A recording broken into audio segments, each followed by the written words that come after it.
Welcome to Two Gals and a Glass Half Full.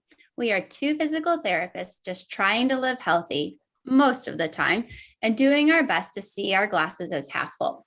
Some days that is much harder than others. So we're on this journey to interview others more knowledgeable than us to share information about the things that they are experts in. And I'm super excited about the month of July. July, we're going to be looking at toxins and things inside of our products, things we put on our bodies, things we put inside of our bodies. And we're going to gain some awesome knowledge from those that know much more than we do. But first, Dr. Jess, what do you have in your cup today? Well, today I'm drinking a new type of kombucha. So it's a passion fruit and red clover. So just trying something different, something new. So Dr. Bobby, what's in your glass? So today I'm having a organic tea, so sweetened hibiscus tea. Oh, it's also passion fruit. Look at it, but the theme of the day. There we go. And with us today, we have an esteemed guest who is a very good friend of mine and also somebody that is well-versed in the area of toxin-free living. So this is Dr. Anna Reade. So Dr. Anna, what is in your glass? Morning. My glass is Phil's coffee, but made from home, so not quite as good as when you get it from the shop, obviously. Gotcha. So Anna, tell us a little bit about you. So I'm a scientist by training. I studied developmental biology in grad school and was really interested in just how organisms work. But then was fortunate enough to run across a friend of mine that works in science policy at the Natural Resources Defense Council, and it sounded really interesting. And so I did an internship with her and learned all about my current field of work, which is looking at how toxic chemicals affect our bodies and the environment, and how we could use policy, bills, and whatnot to lower our exposures to these types of chemicals. So I was really hooked. I loved it. Ended up doing some work in the California State Senate for a while, and then eventually returned back to Natural Resources Defense Council, which is a very large environmental and public health nonprofit. And I specifically work in our health and food division, which looks at all kinds of things like the use of pesticides or antibiotics in livestock, or in my case, the use of various types of toxic chemicals in our consumer products, and what that does to our direct exposures, but also kind of life cycle effects. It ends up getting into our environment in general, and then also affecting communities that are next to places that they're made, or where they end up at the end of life, often in dumps and or in the water, or various different unfortunate outcomes. Absolutely. And so you were definitely like high on the list as somebody to talk to for this month, because you've helped me immensely to be able to better understand a lot of the products that I'm choosing to use inside of my household, with my kids, with my family, even in my work environment as well, right? So what are we exposing our patients to as well? So when we talk about this toxin-free living, it's like this really broad topic that can feel very nebulous and overwhelming. But let's try and take this big topic and we're just going to break it down a little bit into a little bit more manageable pieces. So that way it's something that we can start to grasp from more of like a level from that foundation up. And then as we go through, this is going to be a two-part series. So in the second episode, then we can kind of break it down into some more specifics. But this first episode is really kind of a bit of a broader topic. So Anna, can you give us a bigger picture of which toxins in general do we want to kind of be aware of, and why do we want to be aware of them? I mean, it's like some people are like, well, that doesn't make me grow a second head, so it's fine. However, from what I've learned from you is I know that it doesn't have to have you grow a second appendage, as we see in movies and these crazy, I touch the slime and something happens. But how things can actually integrate into how our bodies actually start to function, and right. Things like that. So if you could help us kind of grasp a little bit of a better understanding of that, we'd appreciate it.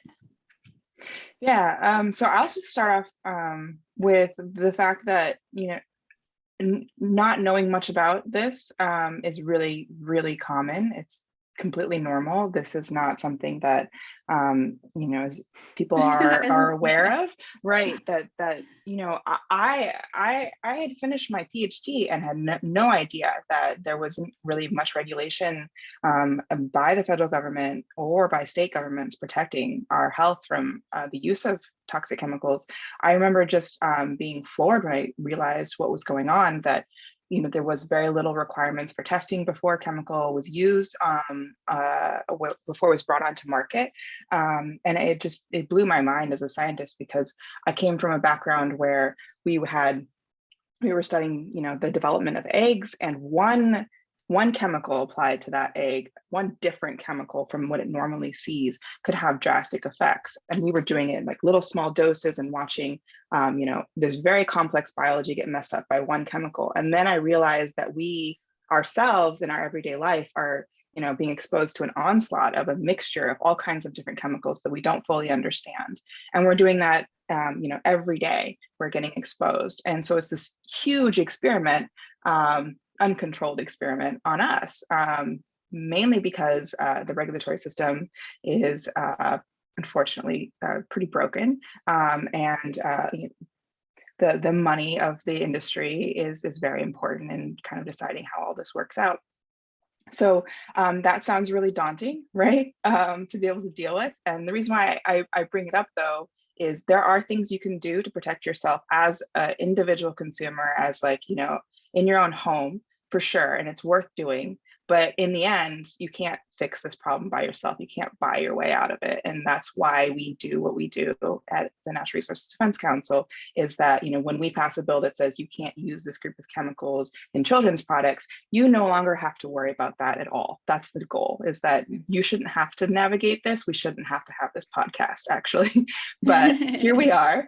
So that being said, what can you do individually is a really good question. And the reason why it's important is because, like Jess said, the things that are really drastic, that cause really drastic effects in people, don't make it to market. That's, if you see, mice dying quickly from exposure to chemical, it doesn't make it to market. The problem is kind of long-term exposure, long-term health effects. That's what we worry about. The tests that are designed to let a chemical come on the market or not don't really address this well.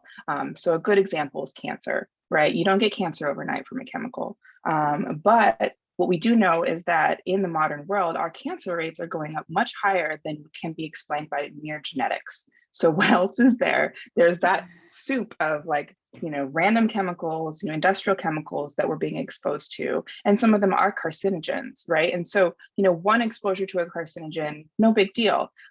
Lifetime exposure to carcinogens is a big deal. And we're seeing people with cancer at a much younger age. And rates of certain types of cancers go up that we really, I don't think, can explain in any other way other than we're being exposed to something that's triggering that. And cancer is an interesting, unfortunate disease in that it's basically the dysregulation or the messing up of a normal biological process that allows a cell to start just dividing fast and uncontrolled, and you end up getting tumors, right? And if you think about a chemical that looks a little bit like some of the chemicals in our body, and we get exposed to a lot of them over time, that's going to mess up the normal biological processes in our bodies, and kind of disrupt the balances of things. And that will eventually kind of increase the probability that you will get a disease. It's not a guarantee. Somebody could smoke their whole life and not get lung cancer, but the data says if you smoke your whole life, you're more likely to get lung cancer, right? So that's that one of the things that was really hard about regulating smoking was that people weren't dying from one cigarette, right? It was that you were getting, a lot of people were having lung cancer and all other types of health effects far down the line, but it wasn't a guarantee that you were going to have those. So the industry said, oh well, look at this person, they're fine, right? So it's obviously not an exact science, but that's not how this stuff works. And I think that people have finally, people do understand that smoking is at a higher risk for cardiovascular disease and lung cancer and all these types of things. It's the same idea. Being exposed to certain types of chemicals for a long period of time increases your risk for various different types of disease. So that's generally why I work what I work on, and why I encourage people to try to reduce their exposures as much as possible to some of these chemicals. Yeah, that's awesome. And one of the other things that I think was important that you had brought to my attention that I was unaware of was also autoimmune disorder. And so how the exposures, and we don't know exactly all of which chemicals and which products, but that sometimes that can also lead to autoimmune disorder. And there's Right. so many of those that, Mm-hmm. I see it in my patients on a regular basis, that it's something that's like, many of them will list some form of an autoimmune disorder. Right. Yeah, the immune system is an amazing system, and it can deal a lot. If you think about, like, right now, I have a little baby, and its immune system is like going through and exposing itself to all kinds of things and being like, this is okay, this is okay. It's like learning as she's being exposed to those things, right? But smart enough to figure out when she's exposed to like a virus or something, this is a bad thing, this is a bad thing, right? Like it's a very impressive system, but it relies on a lot of signaling in our body, and it relies on a lot of kind of checks and balances. You kind of want to think of, like, this is a good way to describe, most of the systems in our body can handle fluctuation, right? Like we would not survive if we could only handle 70 degrees, right? We can handle some variation in our environment, right? We're made to do that. The question is, how much can we handle? When does it tip over, right? And so it's the same thing with your immune system, or with the balance of the lipids in your body, right? And what can switch you over to being like having high cholesterol or all those types of issues. With the immune system, if your immune system is out of balance, it could be overactive or it could be underactive, right? And those are both really bad. So the chemicals that I work on can actually do both, it just kind of depends on how much you're exposed to and what type of chemicals you're exposed to. If your immune system is overactive, then it's seeing self molecules all of a sudden as a problem, and it attacks your body, and that's where you get an autoimmune diseases. But then there's the other side. You have immune suppression.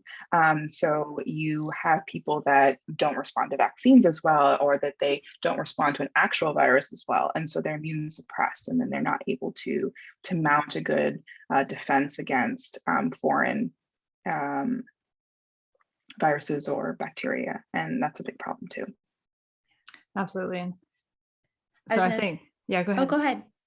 I was just going to say, I think one, understanding the why, like why is toxin-free living important? I think that's like, for me, as soon as I started learning more, because I think cancer is always in the back of my mind of like, yeah, it kind of makes sense. There's areas of the country where there's cancer rates that are like obscenely high. So clearly it seems like there's an environmental contribution to that, right? But some of the other stuff I hadn't really considered was like autoimmune disorders and other things that could really affect how your body physiologically is functioning. And then when I really started thinking more about it, I was like, that makes perfect sense. I mean, if we're putting something directly onto our skin, for example, our skin is the largest organ of our body, and our skin absorbs what we put onto it. Of course that could start to mess stuff up if that's not good for me. Or if I'm smelling something and there's, like a scented whatever it might be, and I'm directly bringing that into my body via my sense of smell. Or I could be consuming something by eating it and then swallowing it and having my body digest that and break that down. I was like, oh my gosh. Oh, like I could totally see how this is really going to long-term, like over time exposure, affect how my body would function. And if not and then obviously like my family, and that it just kind of, it really made the why important, which is then how I started changing the products in my life. And we're not perfect in every way. We really aren't. but we do try and be intentional about the decisions of each and every product that we use. And this is the why. So Dr. Bobby, I think you had something that you're going to add. Yeah, I was just Yeah. going to say, like, listening, like, I know a few years ago, I started following a friend that like kind of was already living that lifestyle, but just had started to share it kind of with everyone. And like, it seems almost overwhelming at first because there's like all these big words in this, and you hear the word chemical. And so I initially like associated the word chemical with bad. But for me, like it took a while to learn, like not all chemicals are bad, like water is technically a chemical. So like learning that process of like starting to shift through of like, what resources could I use? Like, where could I go? And I think the first time, like I actually felt the difference because like when you first switch, I didn't, and I haven't switched a lot of my products, but I have switched some. When I first switched, like you don't feel a difference. And for example, deodorant, when I switched my deodorant, it almost was like a year process of trying to find a deodorant that actually worked. But I do notice now, so a lot of my skincare is what I've switched. And if I go back to grocery store, convenience store makeup, or, things like that, like my face burns. But I didn't notice that when I was switching, but it's funny, I notice it now on this side of things. Yeah, I think you bring up a good point. This, like I said before, can be very overwhelming. And I would encourage everyone to think about what it is that's the easiest low hanging fruit. Because every step that you do take to lower your exposures is a good step. You, however, are never going to get to zero. And so don't kill yourself trying to achieve perfection. It's just not going to happen. There's not enough disclosure of what's in products.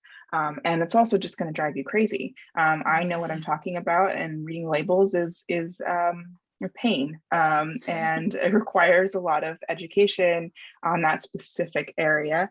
And so I what you can do is really think about like, okay, I love my mascara and I'm unwilling to change it right now, but I'm okay with switching out my lipstick and my lotion, or like, trying those things out because I'm not as obsessed with them, right? Great. That's fine too. You don't have to make compromises in every single part of your life, and you don't have to do it all at once. Like you could say, okay, I'm going to first tackle all of my cleaning products. I'm going to leave my personal care products alone. I'm not going to tackle that yet. And I'm going to learn, try a couple of cleaning products and see if I like them and how they work. And then once you figure out what you like, you don't have to think about it again. You just keep buying the same thing, right? And then there's, of course, a lot of resources too that help kind of take the label reading process out of the picture.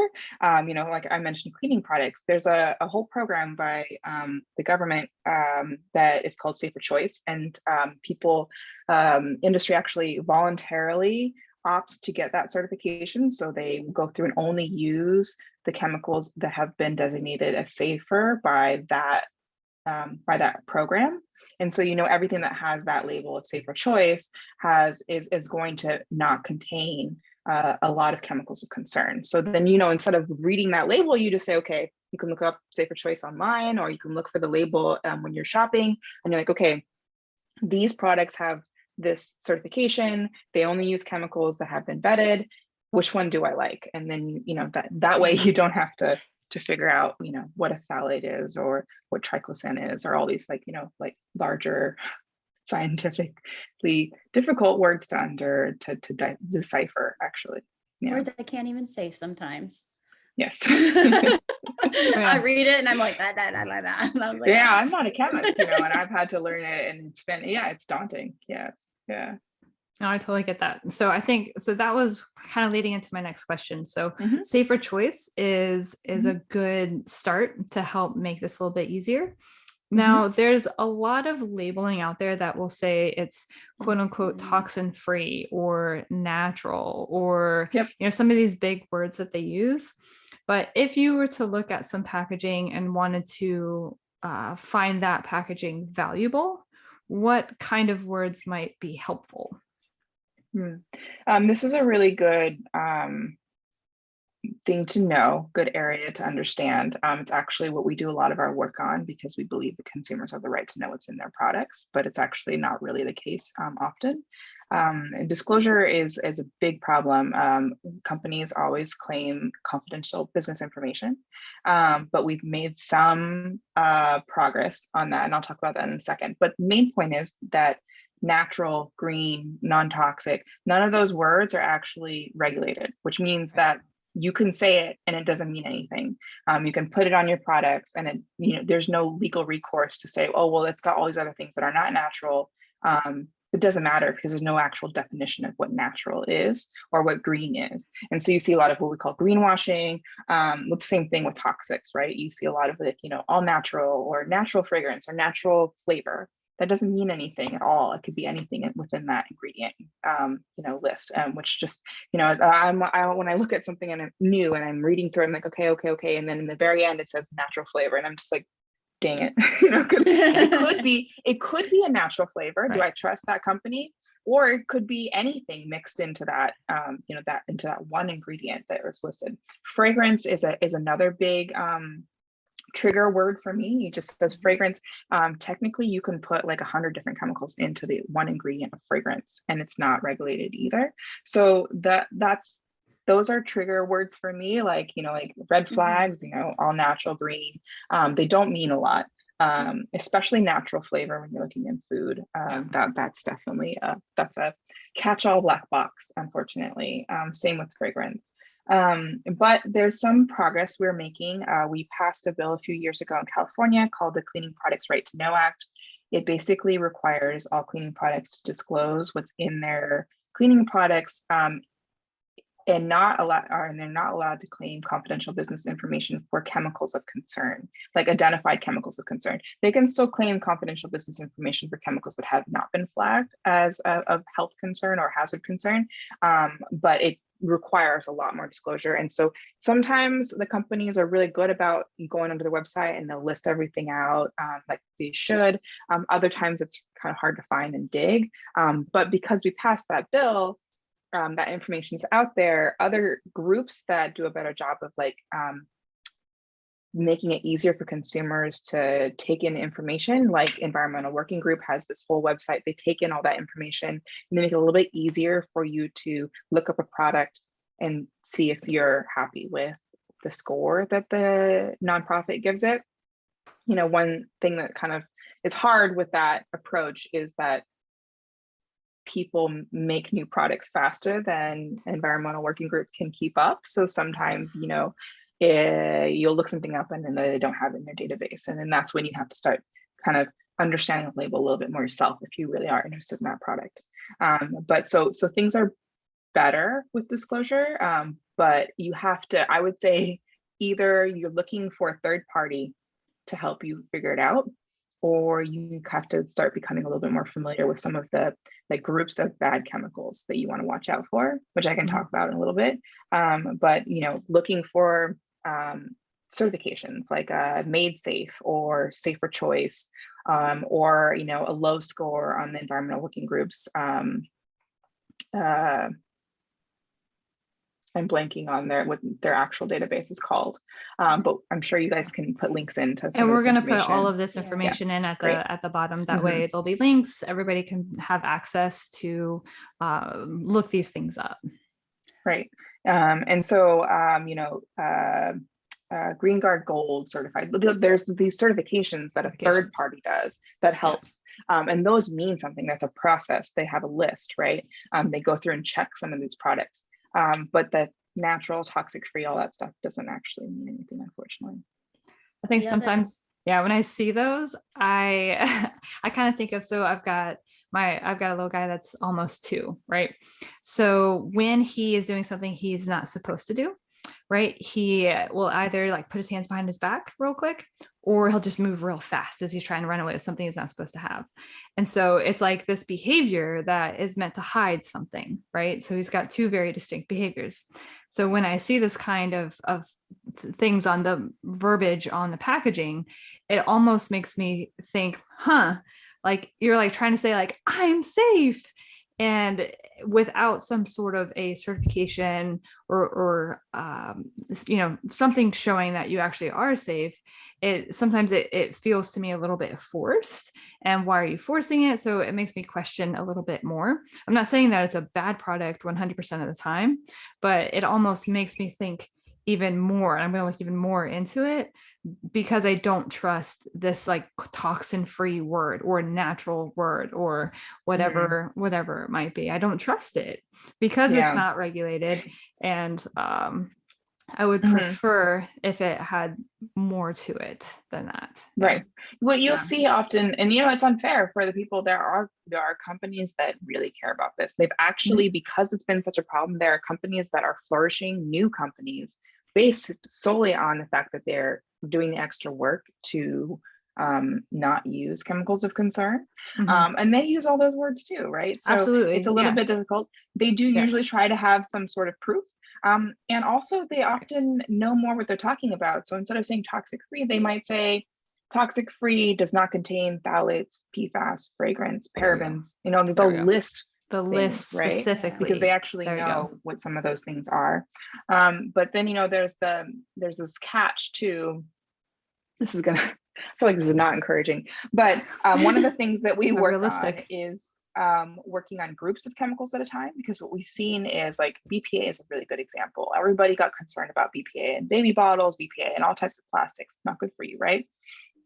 So all of a sudden now you see all these products that say BPA free. The problem is we don't know if they actually got rid of bisphenols, BPA, or if they went to BPS, or they basically just went to a different chemical that looks almost exactly like the one that they got rid of, with one or two modifications, still does the same exact function that they need in that product, and unfortunately likely does the same thing in your body, right? But they can say I'm BPA free, and that's true, but then unfortunately when there's like classes of chemicals they can just turn to, they can switch them out.